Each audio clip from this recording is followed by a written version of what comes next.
Hi, I'm Eleanor. Welcome to MotorMatters, your channel for everything, the latest, the greatest, the newest, the best in South African motoring. And if you haven't subscribed yet, it's time you hit that subscribe button to know that you're going to see every video as they're published. What have we got here today for you? Of course, those grills tell you it's a BMW, don't they? Haven't had a BM on the channel for a while, and it's so nice to have them back. This is the new X2. The model that was launched quite recently in South Africa. Two models in the range, an 18i and this baby, the M35i. Black as well to make it look even meaner and more menacing. You've just got to look at this front end with that low splitter over there. The split grills, the high end, the top and bottom, the kidneys, everything just tells you this car is aggressive. It's mean. You've obviously got the latest in LED lighting, etc. This is all what you expect from a car of this type. If you come around over here, just take a look. 21-inch alloy wheels and the red calipers. Now, red calipers always spell performance, spell everything about a car that tells you it's got power, it's got performance, and it's got the go that you want to match the show. Also, just very interesting treatment on the mirrors to allow for aerodynamics. It's little things like that. The M badge over there telling you it's got the body kit over here. You can see the little sill spoilers over there. Everything about it, as I say. Now, the X2 is a crossover coupe SUV. Don't know how many more words I can put into that one and how many more different definitions I can give you. So it's got the very sloping roofline in the C-pillar. Look at that, very, very sharp. And I thought it would affect headroom in the rear. Driver's seat set for myself as always. You've got to like or not like the special extra sports seats that are fitted in this car that I do sometimes feel does inhibit the view of rear seat passengers, but you can't have it every way. But you've got a big sunroof over there, which actually ends a bit further forward than some that I'm used to. So it doesn't actually interfere too much with headroom in the rear. Now, one of my viewers commented the other day that I don't give a good enough indication of space in the rear because I am vertically challenged. Well, unfortunately, I don't have a 6-footer on hand every time I do a video. But we had a friend sitting where I'm sitting right now the other evening. He's over 6 foot, he's a large guy. And I asked him specifically, he told me I've got plenty space. No complaints whatsoever. So keep that in mind, okay? Now, you've got two USB-Cs down at the back over here. So your rear seat passengers are well catered for. And taking a look while we're busy over here, Harman Kardon sound system. Obviously, top level, top performance. And take note, I've told you about the seats, the sports seats, but the red with black trim on the seats over here. Now that's something you either love or hate, really up to you. I'm not going to comment too much on it. It's really a choice you will make. What is nice and easy on this car, because we had to load a few things in, was you literally tug on there to fold the back seats down separately, although I could not fold the center armrest piece, which was quite interesting. Maybe I just couldn't find it, but I couldn't. But still gives you lots more load space if you need it and you're prepared to have a 2 or 3 seater version of the car. Come round to the rear. Let's have a look. You've got this nice spoiler over here. And of course you've got the diffuser down at the bottom over there. M35I badges. I'll talk to you about that in a moment or two. And press the button for the boot to open. Now, I'm going to be a bit lazy and not take the board out for you today, but look how deep the boot is going that away, which is important.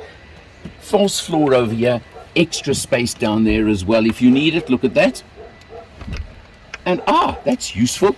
Actually stays up like that. So for the Allen test quickly, bit of a high load lip over there, but it's not that bad. But it'll take me a bit more effort to climb in. And once I've allowed for this lower piece, this is a good, but in fact I'm going to give it a 1 3/4 Allen rating, not a 1.5 I was going to initially give it. But I must say, a bit more awkward to climb in and out of. So let me just sit here and tell you that the M35i is powered by a 2-litre turbo petrol engine, giving you 233 kilowatts 400 Newton meters of torque, driving through a 7-speed dual clutch automatic transmission, X-drive, meaning it drives all 4 wheels. Let's check it out on the road, and of course we'll have a look inside. Yeah. On the road in the X2 M35i. Yeah, long name, isn't it? And the 35, I don't know where that comes from, but that's become a modern thing, that the model code doesn't match engine or anything else. But whatever it is, 233 kilowatts, 400 Newton meters of torque out of a 2-litre turbo petrol is absolutely plenty. X-drive, all-wheel drive as well. All this is standard on the M35i. You do get an 18i as well with a 2-litre petrol engine, just with a lot less power, etc. This is the top. They're only the 2 options in the new X2, which was launched recently. This one's got an M body kit on it. It's got all the extras in the interior. Got substantial paddles behind the wheel. They really look good. And you've got a nice big one-piece screen. Your instrumentation and your infotainment over there. Everything you expect from a top level luxury car. And I can tell you now, it cruises absolutely superbly. It is just so smooth, comfortable. Can be a touch hard on the ride every now and then. I haven't even touched sport mode yet. I've just left it in comfort mode, in the standard mode up to now, because it just goes so well in this mode. I can't really see a need for other modes. But you know, whatever it is and whatever floats your boat, I suppose, is what you're going to get and how you're going to drive it. It really does depend on you. The special sports seats that we're sitting in, the bolstering's great, electric adjustment, obviously. Whether you like red, as much red in the car as there is on this one, whether it's on the seats, whether it's on the door panels, wherever it is, that's up to you again. And also, obviously, top quality Harman Kardon sound comes along as well. Really, what a pleasure. Let me leave it at that. Jumping in behind the wheel, the first thing that strikes me is the fact that there's a new dashboard layout and a new instrumentation layout and even a new steering wheel and controls on the steering wheel. I always said that BMWs look too much the same when you got into any model. It didn't matter which. Well, there's a new one in town. Thank you, BMW. X2 brings the new type. And you can't see it clearly, unfortunately. You can on a camera. But there's a nice big prominent heads-up display in front of the driver. Gives you all you want to know, gives you all the information you want, and tells you everything you need to know, including navigation instructions, and I like that. Just everything about this car. You can see the very big single screen across there with obviously your instrumentation on the sides and your infotainment that side. That's the way they do it these days, and it looks so good and so classy. Talking of the screen, obviously in typical BMW fashion, gives you all the information you want, gives you everything you want. Built-in navigation, for example, but then also here, all your connected items, all your connected functionality that you want. It's all here. It all works nice and easily. Look at that. You can see it goes on and on and on. One thing I couldn't find on this car was where exactly to get my fuel consumption, but I'm just having a look over here. No, not telling me there either. I don't know. You know, sometimes there's just too much on a car, and I'll be honest with you, that it makes it difficult for me to find certain information that I look for. But you know what? When you're driving a car like this M35i, do you want to care about that? But of course, other functions I must show you quickly. Just over here is staying on the screen is your camera system, because that's very important. Your normal camera, your overhead cameras, you can see, you can press and get different views. It's got a reversing parking assistant. You know I don't use those. You know I don't like them, but they're there, and you can press over there, get different views. Look at that.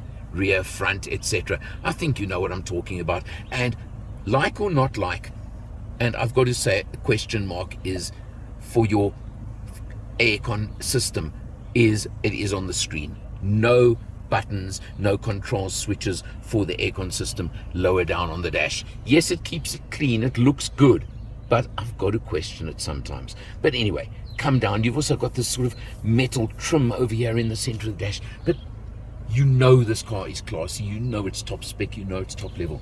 Interesting treatment over here.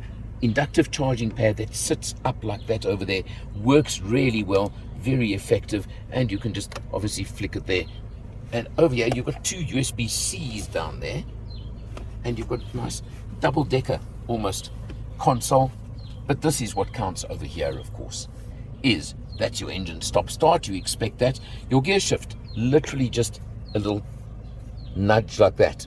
And this, of course, that button over there that says My Modes, of course, is the crucial one. You give it a press and you jump up to the infotainment screen and look over there. You've got personal, you've got sport, you've got efficient. You touch it over there and it says you've got to press it to activate. But it just gives you that picture over there. It changes your instrumentation slightly, but it changes all the settings on this car. It actually switches off your ESP as well, your skid program. So it's a little bit wild, a little bit hairy, but it also can be a lot of fun.